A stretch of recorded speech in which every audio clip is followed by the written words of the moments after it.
Jeff's watching. I got to make sure it's perfect.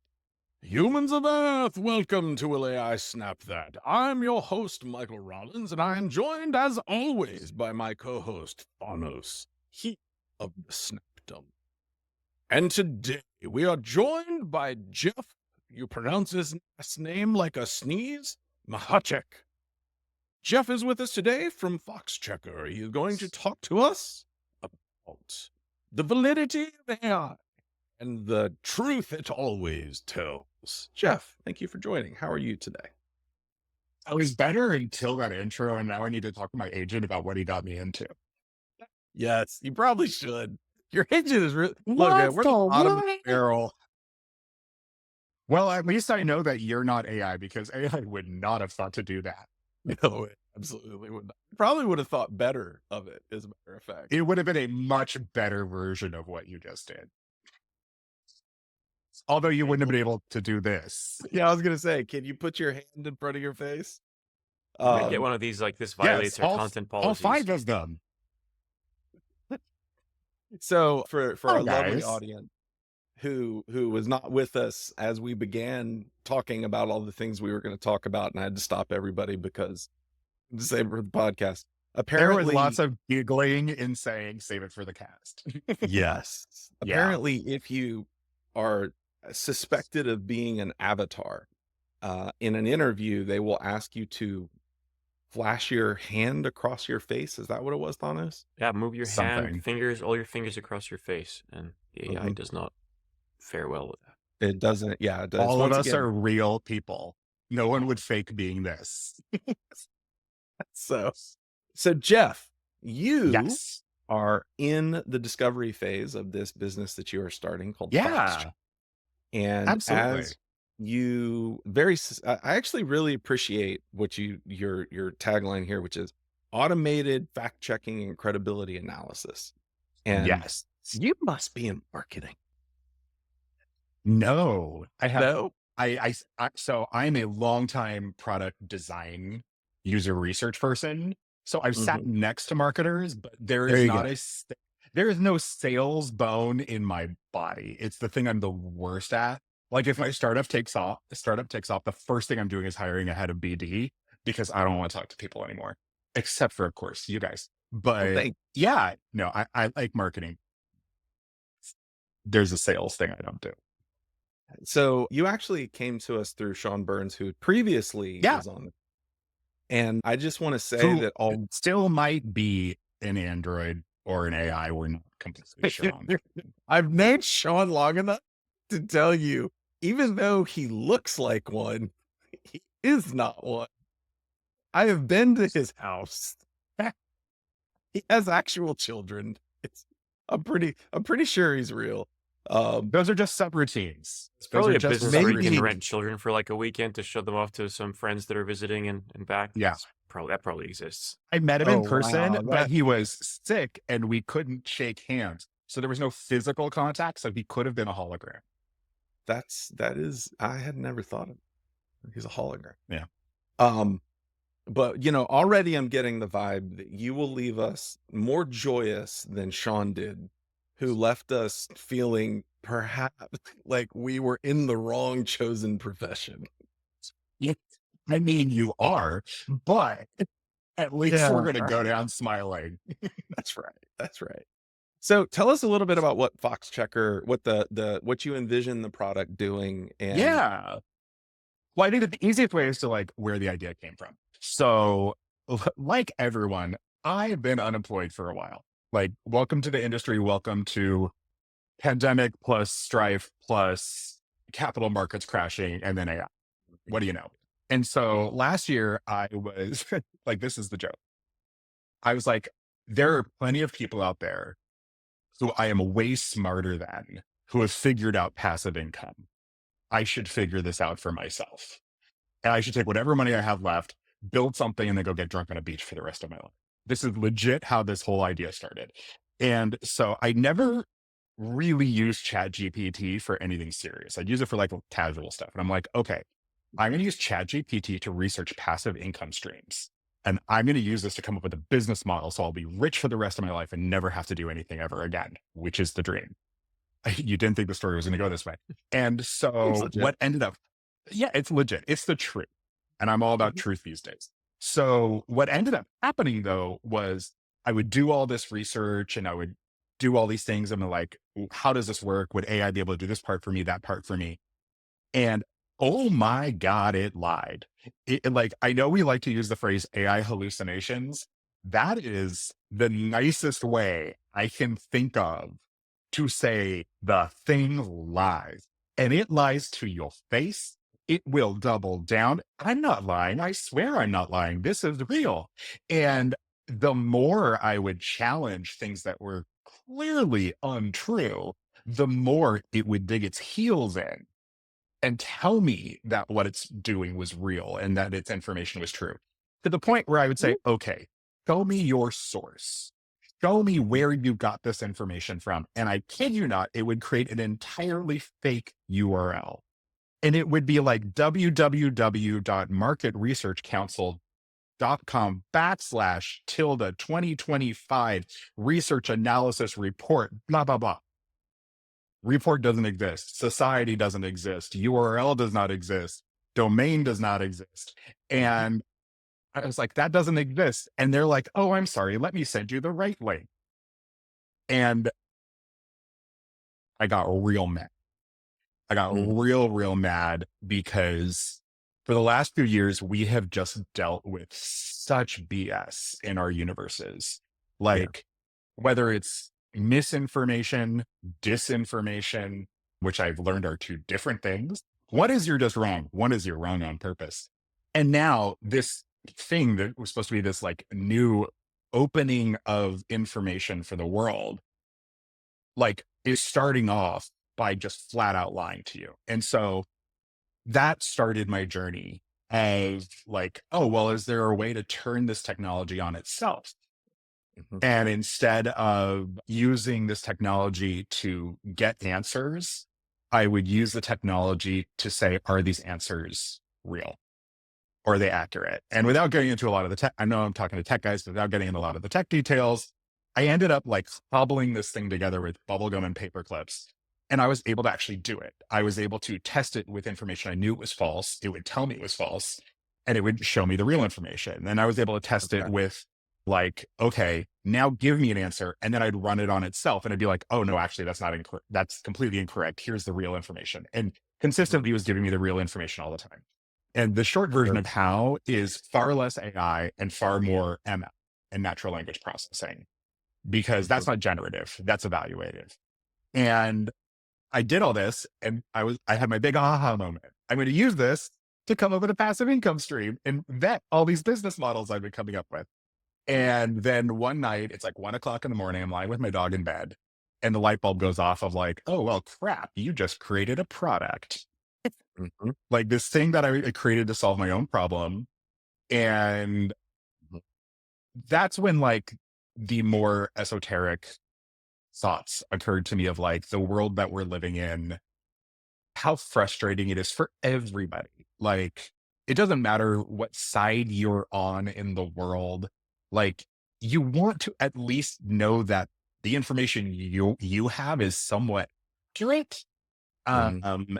And I started down this path. I started interviewing professional fact checkers and I started like, I've never started my own company before. So I started learning about what it is to create your own startup. And I met people like Sean and Mhm. who introduced us. And here I am, like it's like 6 months later, and I'm like finalizing my go-to-market strategy and like the first products that we want to talk about bringing to market and looking for investors. So hey, if you're out there. Yeah. But that's where the idea really came from was I want to live in a world where truth has value and it's no longer a shared value. It's no longer like truth is no longer something that we all together as a society believe has Yeah. importance or that the credibility of a source has importance. We've Mhm. really moved into the loudest voice or the most popular voice wins, not the most correct voice. Yeah. And I don't want to live in that world. And so that's like my overarching vision of what Fox Checker can be is this.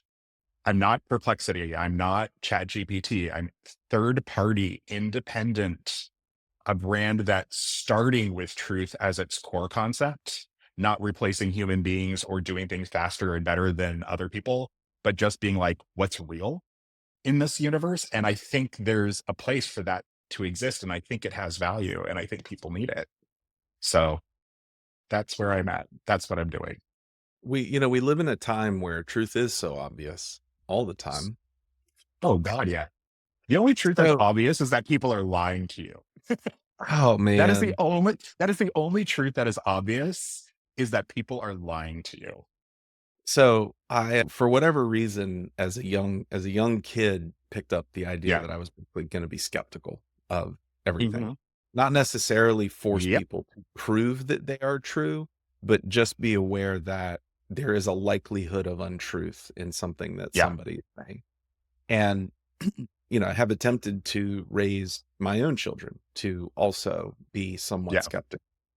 And it's really interesting when you going to credibility specifically, because I was actually listening to a podcast this morning and thinking about how if I were to bring the information that I was hearing from this person to another friend who didn't agree with this particular viewpoint, that the the the the credibility that I hold for the podcaster that was saying it doesn't hold true with this Yeah. person that I might speak with, which then immediately made me say, well, why do I give them that credibility? But that's a different point. The idea that there is an establishable credibility, what is that like? How do you like measure that in a product? So I'm a designer and a researcher. So my Mhm. answer to all these questions is always going to be the same thing. Well, it's complicated.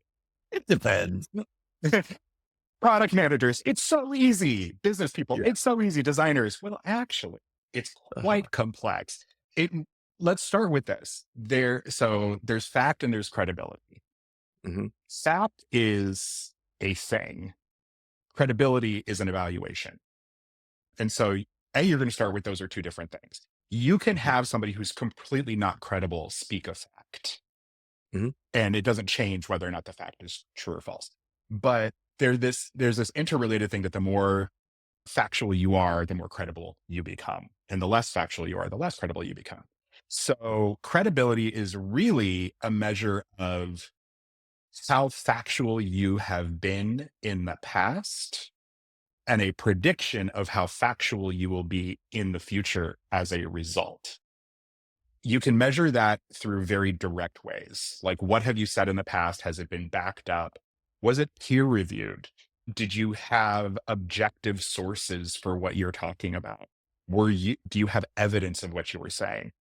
And then credibility then there's the more indirect things, like, could you potentially have a motive for being less than factual with the information that you're going? So that's not really an indication of whether or not what you said is true or false, but it's oh, hey, well, who's paying for that domain to exist? How are you making money off of sharing this information? What is your tone of voice? Are you being really persuasive right now? Or are you just being informative right now?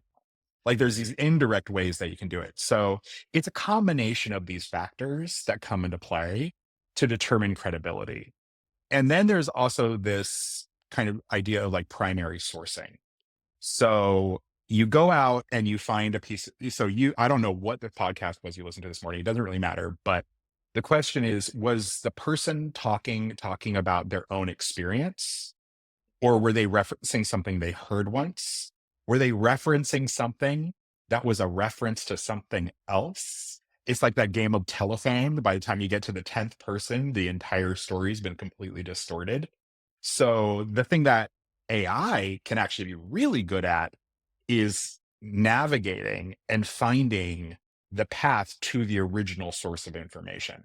We've all done that, where you read an article about a scientific study and it says, oh, drinking 5 glasses of wine every day is good for your health. And that's a reference to another article that talked about a study that was done. And that's a reference to a blog post. And that's a reference to a podcast. And then you get to the original study and you're like, that's not what it said in any Mhm. stretch of the imagination. Well, what AI can be really good at, and this is where I think there's a useful use for AI in this world, is to find that original source, to trace it back and do that work of like, well, where did this come from? And then you can evaluate that source as opposed to the person you listened to this morning. Does that make Okay. sense? It does. Now, Yeah. It does. do you evaluate credibility on sort of factual statements, or do you also evaluate on opinions? So I could say something like the sun rose at 6:41 this morning, and I can be correct or not Yeah. correct because in a given location it did happen at that time. But I could say I think the stock market's going to go Yeah. up tomorrow, but that may or may not. Exactly. Yeah. So I did my research, and there's like, I'm not going to remember them all off the top of my head. I'd have to bring up notes, so please don't ask me. But there's about 16 different types of claims that exist. And you just perfectly demonstrated the difference between some of them. There are analytical claims, 1 + 1 = 2. There are factual claims, the sun rose at this time this morning. But then there's predictive claims. Based off of this information, I think this is going to happen next. There are comparison claims. I think this is better than that. And then you get all the way down to things like hyperbole. We have the best coffee in the world at Joe's. All of these are claims, but the rules of each one are a little bit different. So when you're evaluating a factual claim, it's pretty straightforward. It either is true or is not. There's not a really a lot of wiggle room in the evaluation of its truthfulness. A predictive claim, there's a lot of wiggle room, but it's not completely unknown because there are trends in history. There's your knowledge and background in the subject matter that you're discussing. Like there are, so like if you said, well, the sun's going to rise at this time tomorrow, there's thousands of years of science backing up the fact that it's true. Now, could something happen between now and tomorrow to make the sun not rise at that time? Yes. Yeah. It's kind of like you can never say anything's impossible, but your prediction is like really likely to come true. So it really comes down to what kind of claim you're making. There's also the famous, like, I use the word impossible because it's that famous thing you see in a courtroom.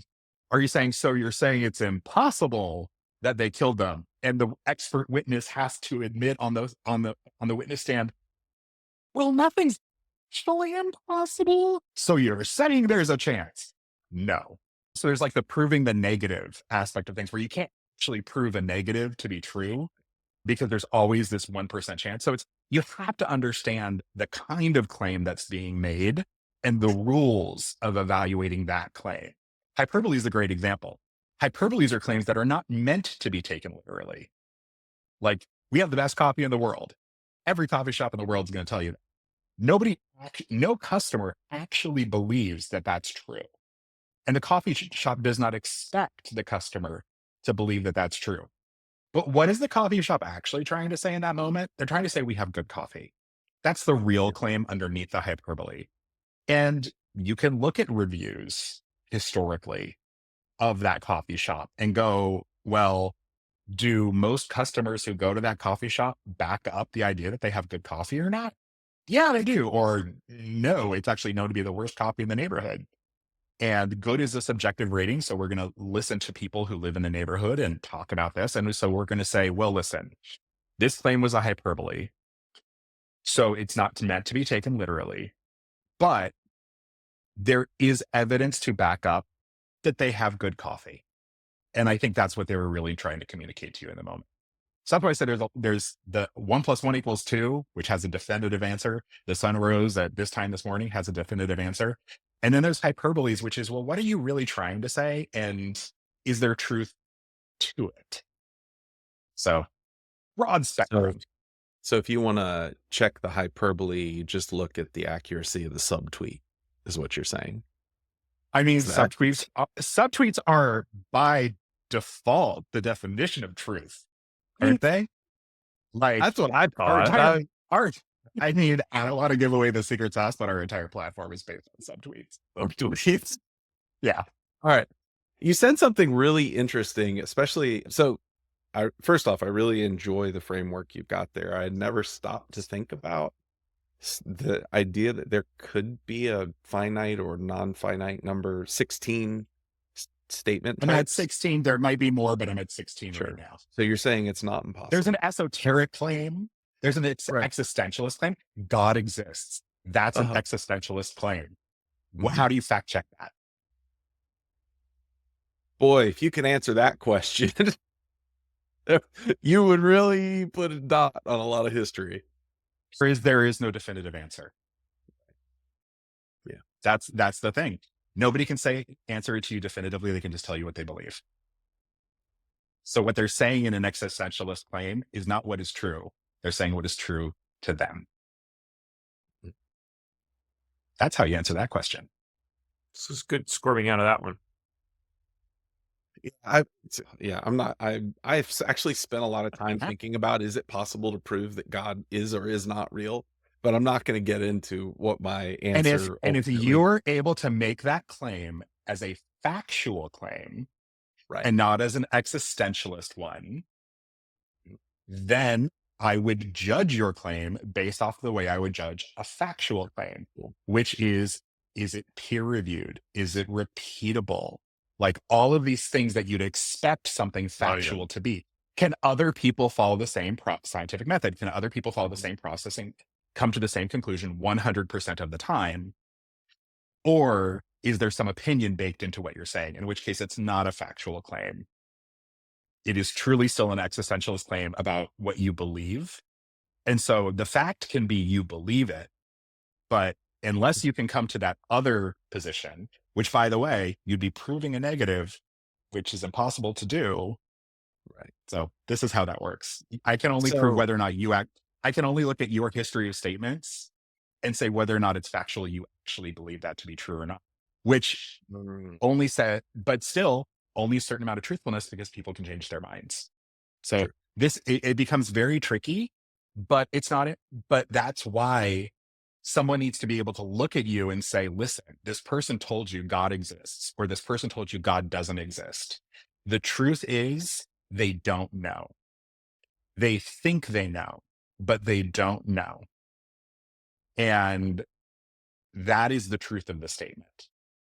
I personally have a belief on that one. It doesn't really matter what it is, because as the person who wants to arbitrate what's real or not real in the world, what I care doesn't matter, because that's the introduction of bias, and I'm not trying to build a biased solution. But the truth is nobody knows for sure. And hey, that can be beautiful. But the truth is nobody knows for sure. So what is the value? All right. I blew your mind with that one. No. Actually, you're hitting on a question I've been wanting to ask. In a world where oftentimes what we believe is not based on truth, it is based on group identity instead. What's the value of something that can actually check facts? Can you change minds? Yeah. So you're talking about very specific types of facts, or let's call them claims. It's a claim until it's been fact checked. You're talking about very specific types of claims, but I'd say your idea of what has value in being fact checked is very limited. So let me give you an example of a real thing that's going on in the world right now. Okay. And I'm going to say this as factual because I'm going to quote my source. And I'm only claiming that they did this as opposed to me saying I know it's true. I'm saying I believe the source. Nature.com. I think that's a very reputable source. They released some information that in the last 10 years, there has been a 10x increase in the retraction of scientific papers. This isn't about politics. This isn't about God. This is about science, which supposedly science is the one place where bias should exist the least, because it's all about scientific method, repeatable processes. But something is shifted and broken in that world. And so you're seeing this huge influx of incorrect information being put out into the world. And then not necessarily like quote unquote being disproven and people stopping paying attention to it, but literally retracted. They're like, nope, sorry, we're not going to say that anymore. A 10x increase in that. The American Psychologists Association, is that what it stands for? Or psychology? One of those things. They've recently come out and said that misinformation is a health pandemic because the amount of people who are making health decisions, like Don't based off vaccinate of kids. incorrect information, which again, stepping into a landmine territory, but there's scientific methods and processes that can determine. So if you've got a question about it, you can say whether or not it's true or not. But even Mhm. basic things like drink bleach, it will make you healthy. Speaking of which, did you Like know there are a that lot of Utah people banned who, fluoride in water a couple days ago? and so it comes down to, it's not just about the politics. It's not just about group identity. There are real like life or death decisions being made off of misinformation and disinformation, or misinterpretation of information, I should say. And Mhm. it's not always coming from a malevolent place. It's not always coming from a place of somebody who wants to do bad. I genuinely, this is an opinion, believe that there's more good people in the world than bad. I just also think there's a lot of misinformed people, and there's probably more misinformed people than well-informed people in the world. And we're all just trying to do the best we can with what we got. It's the whole reason I want Talks Checker to exist, is that if people are doing the best they can with what they got, I can impact what they got. And I want them to have the best. And the best is not telling them they're wrong, because I think people will automatically push back against anyone who says, no, you're wrong, you're incorrect. But if they have a safe place to go that says, hey, there's this piece of information I have, I heard it from this person or this source, I'm not sure whether or not I should believe it or not. Can you tell me in a safe way and in a non-judgmental and a non-biased way, how credible was this source? How true is this information? What information exists on it? That's what I want to give to the world. I want to give them that kind of like non-judgmental of them for asking, or what their background is, or what their beliefs are. You can like, I can sit here and say, I can't believe we're talking about God this much today, but I can sit here and say that Welcome to AI nobody, Snap That. no, it's fine. Thanos is going to snap me out any second now. He's like, what is he doing? I can sit here and say, nobody knows for sure. And there are people who will say, I believe with yeah. all of my heart, this is true. And I can say, good for you. I'm not going to judge you for that belief. I can just say that you believing it is an amazing, beautiful thing, no matter what you believe. But I can say the word fact has a definition. The word truth has a definition, and it's true to you, but that doesn't make it a fact to the rest of the world. And I think there's not enough of that kindness in providing people information. And I think that's also something I want to give to the world. I want to take your a peek at the kindness one, but I was reading a book a couple of years ago that was talking about the stages of adult development. And one of the stages was basically reality is too complex for certain people to understand. So they make a model that is a lot simpler. Facts may have to be changed or stretched to fit that model, but now it's Yeah. like understandable. And it's comfortable because it's understandable, but it's not factual. And therefore, like seeking out facts doesn't help, because more facts means like more uncertainty, and that makes it upsetting because I don't understand it. I can't comprehend how all of it falls together. Therefore, I go seek Yeah. solace in certain theories that are not factual, but they make me feel good. And I now understand the world. Yeah. So I'm kind of wondering how we get out of that. And I mean, there's also Why do we need to? two-part question. Well, maybe Okay. that leads into my two-part question, right? Which is, Yeah. maybe like if I had a religion that was like about peace and love, that would be fantastic. But when my religion becomes about, and if you don't believe it, then I come kill you, that becomes a little more tricky, because like it's a nice and Yeah. wonderful, you can't say it's a nice and wonderful thing you believe that, because that can actually have impacts. And you can find like all the stuff in between, right? Yeah. So, wow, this got interesting as a Yeah. conversation to talk about technology and AI. Yeah, Well, wait. AI snapped this, but no, Yeah, I'll at some answer the point we're question. going to talk about AI. I will 100% answer the question, which is, listen, nothing is 100% good. Nothing is 100% bad. And anything taken to an extreme is probably a little unhealthy. The example that you just gave, if we really want to unpack it, is someone believed something and got really upset that other people discounted their beliefs. And over centuries, that turned into resentment and hatred and eventually into violence. And there's not one religion in the world that you can say is innocent. Let's just be really honest about that. There's not one faith system, including atheism, that can say they've never harmed another person because of that. But the root of all of that, I would say, we're in a period of time where the quote unquote belief is that there's one or two religions who are more guilty of that than others. But 100 years ago, the answer would have been different. 100 years before that, the answer would have been different. The pattern that's repeating is people of faith get more and more upset because they are judged for something beautiful they believe in, and it gets turned sour. That's my opinion. It's not a fact. That's my opinion of the pattern that we're in. I do think there's information to back up that pattern and that theory, that predictive model.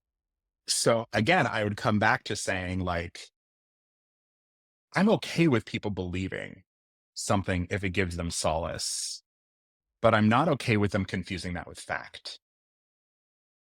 It's a belief, and a belief can be a wonderful, beautiful thing. But when you confuse your belief system with absolute truth, where it is a fact of the world, that is when it becomes fanaticism. That is there's a little when daylight you start between taking belief it out on and other people. behavior. Then I don't know if that's how you mean it, but as I'm interpreting what you're saying, if you believe certain things, your behavior is affected by certain beliefs, and it's the beliefs don't exist in a vacuum, right? You just don't believe stuff for the sake of believing it, right? Someone went and believing that fluoride is deadly, and now like a state is not going to have fluoride in their water, right? That stemmed from a belief. Because they confuse belief with fact. Yeah. And that's the thing I'm really trying to get to is I'm okay with people believing what they need to believe to make sense of the world, but I'm not okay with that being confused with fact. And here is the fact of the information. And I'm not an expert in this. I'm repeating something that I believe to be true because of my years of education. I'm not a scientific study. I'm not a scientist in this space, which again, the true solution I'm coming up with would bypass me entirely and find the people who are and say, don't pay attention to him. Pay attention to the person who has studied this, who has come up with a repeatable process that's been peer reviewed over in time. So again, this is my interpretation, not the true core primary source. But the true primary source is that by and large, the introduction of fluoride into drinking water helped more things than it hurt. Same with vaccines. Helped more things than it hurt. That is the scientific truth. It's not saying there was no hurt, but it's saying that the relative, and this is the relative claim. It's a different kind of claim that exists. The relative claim is that it was worth taking the small amount of hurt for the large amount of help. Now, the reality that we live in today is people have restructured that claim and rephrased it as something else. They have said it causes hurt. It causes hurt, it causes hurt, it causes hurt. And they have ignored the original claim and made a new claim of their own, which, while technically correct, is also not thorough enough of an analysis. Like, I can say lifting weights hurts because it does. The next day I feel like crap. I'm sorry, this is why I don't do it. No, I don't do it because I'm lazy. But lifting weights hurts the next day. But I do know the fact of the matter is a healthy workout routine that includes lifting weights is good for me in the long run. Both things are factually true, but now we get into the question of thoroughness and the omission of facts because you are biased and you are trying to prove a point. And so, like I said, it's a complex space, which is why, going back to the idea of the podcast, when you have a lot of complex information to sift through, that is where AI can help. Becomes help. So Because if in light, somebody makes a claim, you can back source to what's the original source of truth. You can do an evaluation of what things are they omitting from their statements. And sometimes while something can be fact, it stops being truth because they have omitted important pieces of information that provide context to the fact. So, like I said, it's a complex space. And even like the best minds still struggle with it. So, providing a technology solution that is at its core unbiased, because it's going to have certain business rules it has to follow that are just, hey, was this peer reviewed? True or false?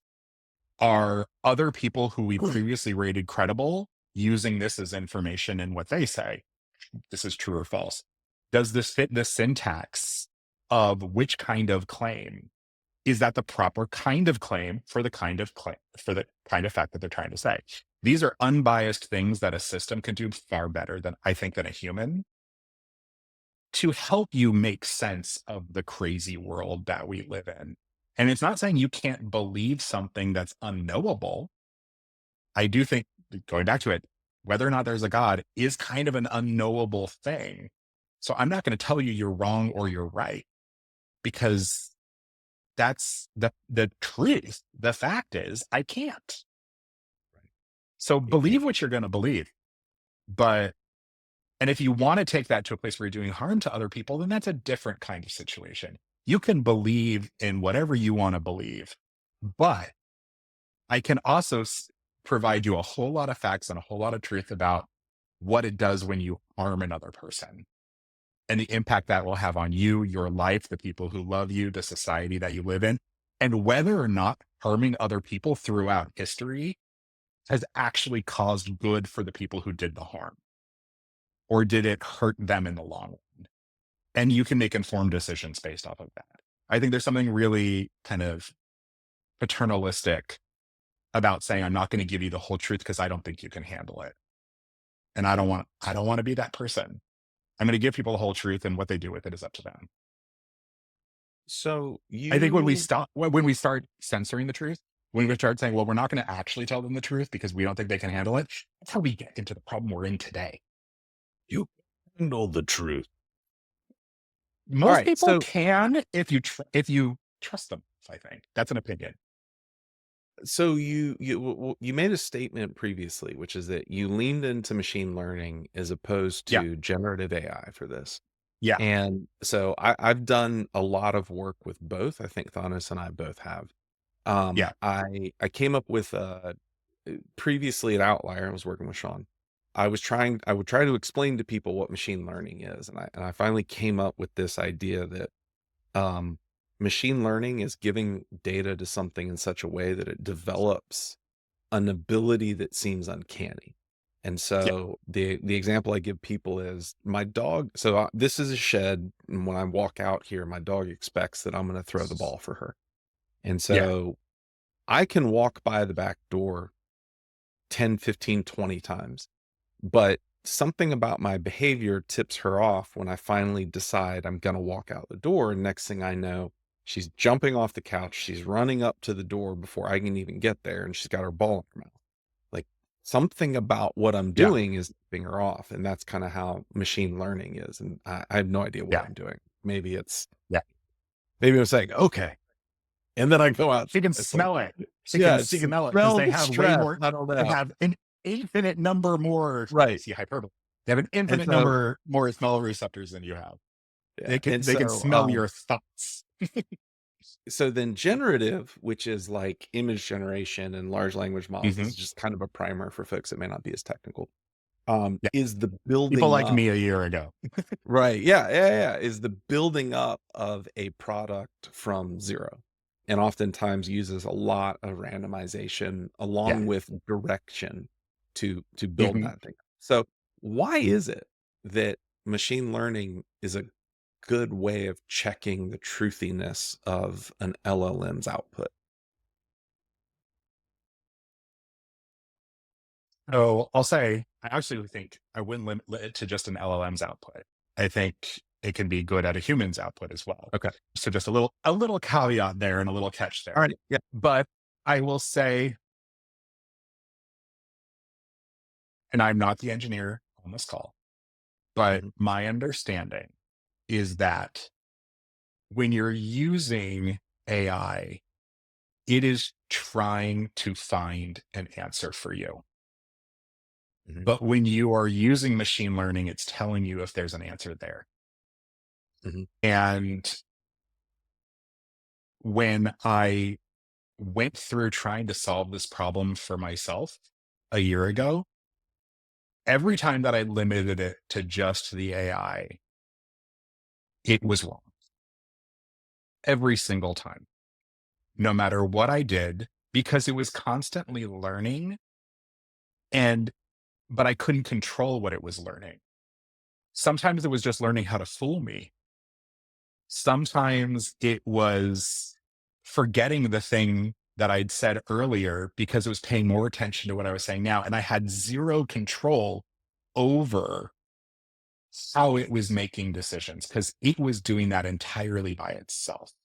We talk about training models, but you can't actually, I mean, you're the engineers, but in my opinion, I don't think you can actually teach an AI anything. You can just give it a lot of information and see what it does. But with machine learning, there is an element of control. You can say, this is the definition of this, determine if this new thing matches it. So we can say, here's the definition of a biased sentence. And here's the definition of an informative sentence. Mhm. AI is going to guess. Machine learning is going to take your definitions and make a determination. I Now, think I what could be you're completely saying wrong on this, but this is is my a understanding of the technology. yeah. I think what you're saying is machine learning is conceivably what they have used in this AI stuff as reinforcement learning, right? So you take so you start Yeah. with like a base model, and you have something that knows how to complete sentences based on what it learned on the internet, but it does not know how to answer Yeah. questions, right? It's So then they predictive. fine tune it Yeah. and they give it questions and answers. And when they fine tune it to be an assistant, then it gets really good at giving answers, but it tries too hard to give answers because that's what it's trained for, right? So then they throw in reinforcement learning, Yeah. where they take all these questions and answers, some of which they know are wrong, and they train it to say, when you see this, you don't answer, you say, I don't know. So I think Yeah. what you're describing as machine learning is kind of like that last step, right? Where you could apply it to an LLM, and you're then further training the weights into when you don't know, when you come up with something that's bullshit, like find out those internal networkings that say bullshit, and then that reinforcement learning sort of pulls them out and makes it give the right answer even when those things exist. So I think it's trying to take Yeah. some of that, essentially, so it's training it to what you really care for, right? We train it to understand language, we train it to understand questions and answers, and now we want to train it to understand truth and false and when to say I don't know and go based Yeah. off Oh, facts. the inability to say I don't know is like one of the biggest issues with AI. So one of my side hobbies is I write screenplays. This is something I do to express myself. Nothing's ever going to be made into a movie, but I have fun doing it. And last year when I was learning about ChatGPT, and by the way, you guys know this, engineers know this. I guarantee you, well, again, this is a claim that can't be proven, but I guarantee you the vast majority of people using ChatGPT do not know what I'm about to say. If you give it a document that's more than 4,000 words, it stops reading at the 4,000th word. Or And some of measure of the those, context window. Yeah. and of those first 4,000 words, it's really only reading 30 to 40%. It's not actually reading every word. For you guys, you're like, this is my space. Yeah, of course, it's tokens. This is how it works. Most people using the technology do not know this. I can tell you this because one of the interviews that I did as part of my discovery for Fox Checker was someone who's like, well, I don't know if I need a product like this because I put my 100-page doctoral thesis into ChatGPT and it read it for me and told me if there was any factual errors in it. Because Oh, I did they get the asked, doctorate? I don't know, Should we because I coin a new asked it term? if it read the whole, Vibe doctorate? so because I asked it if it read the whole thing and it said yes. Yes. Now, the only reason I know as a non-engineer who like didn't know this and now does because I've immersed myself in this space is I put my screenplay into it, which was a murder mystery. And any good murder mystery, you don't know in the first 4,000 words who did it. And so I asked it for some advice on like story breaks and all this kind of stuff. And I started realizing it had no idea who the killer was because that happened past the 4,000th word. It told me the killer was some character that only appeared in the first 10 pages. And I'm like, what is going on here? And that is how I learned this lesson the hard way. Machine learning would never have done that. Machine learning, and that is to me the difference. AI will fill the gap the best it can because it is trying to be smart. Machine learning is just trying to be accurate. It's not pretending to be anything more than that. It's like, it'll say, oh, well, machine learning will come back and say, well, it had this many words in it. That is a truth.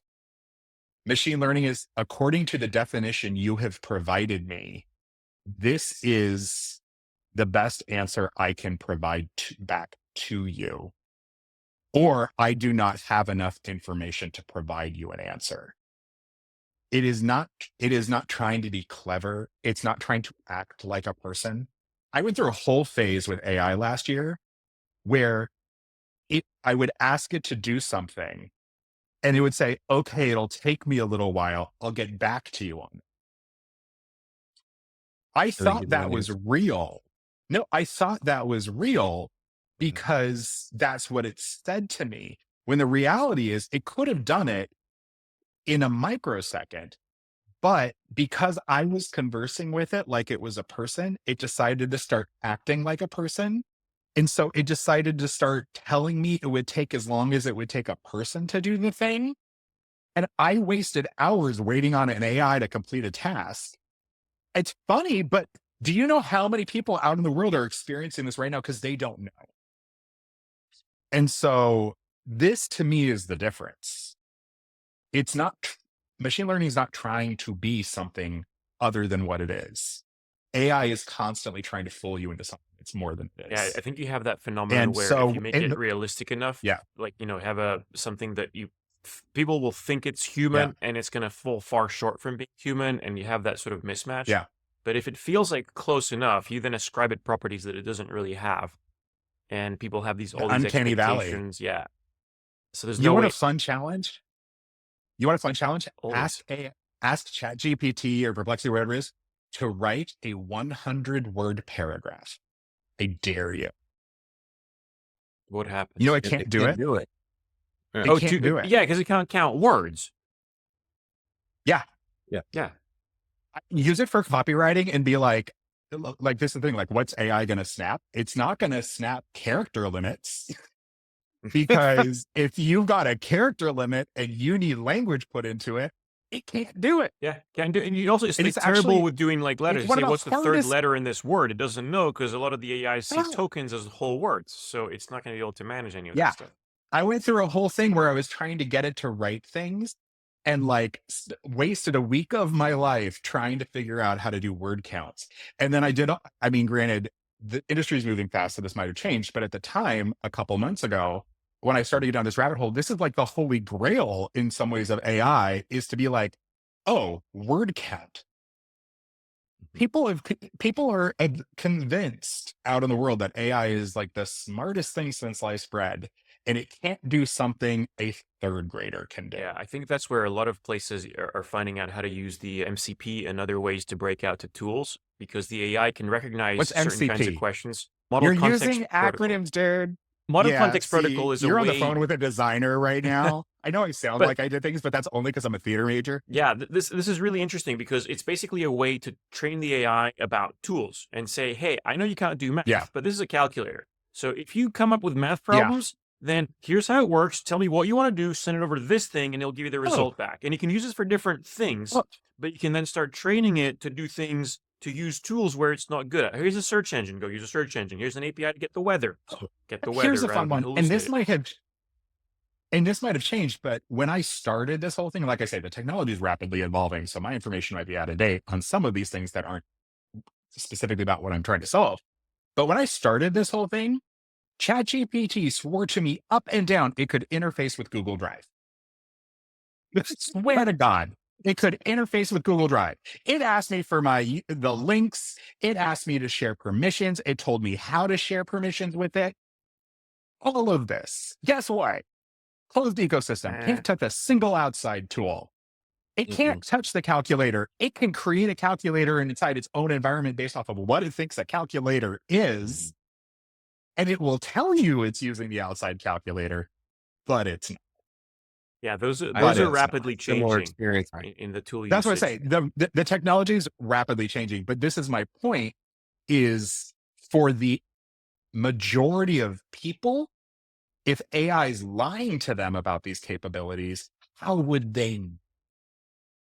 And so you can sit here as somebody who's like very knowledgeable in this space, but the large majority of these people who are using ChatGPT, they don't know this. They have no concept of this.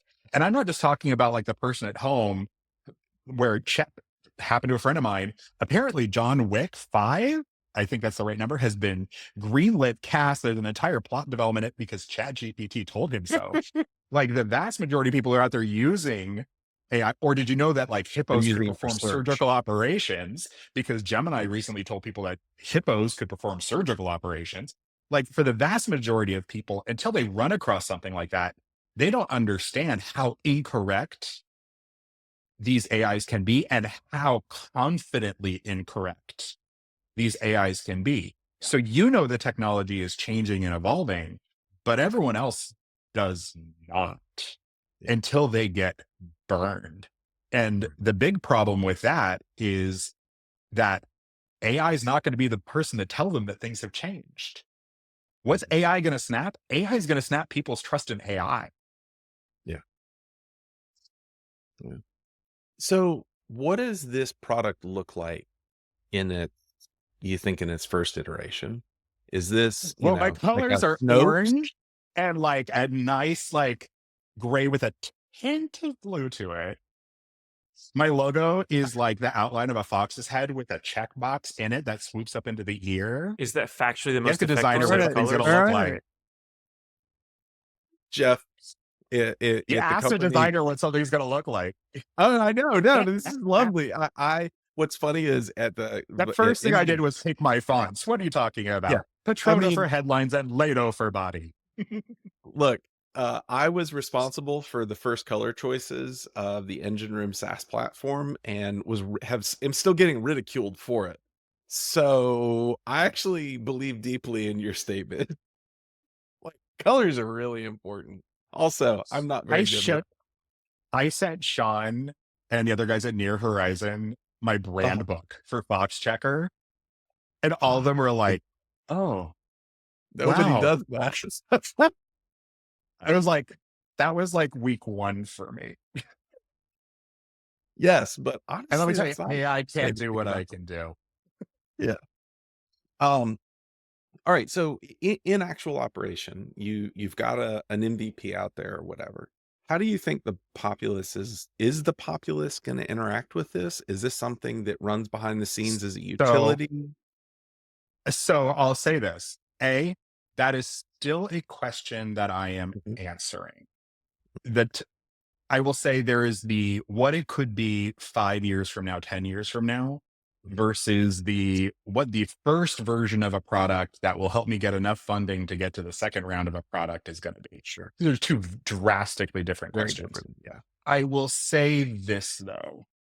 What I have found in the research that I've done so far is that by and large, I think individuals care more about accuracy than institutions. So, and I've talked to a lot of people, so this isn't any one person in particular or any one company. There's always exceptions either way. But when I talk about a business needs, it tends to follow the 80-20 rule. If it's 80% accurate for a lot of companies, that's good enough.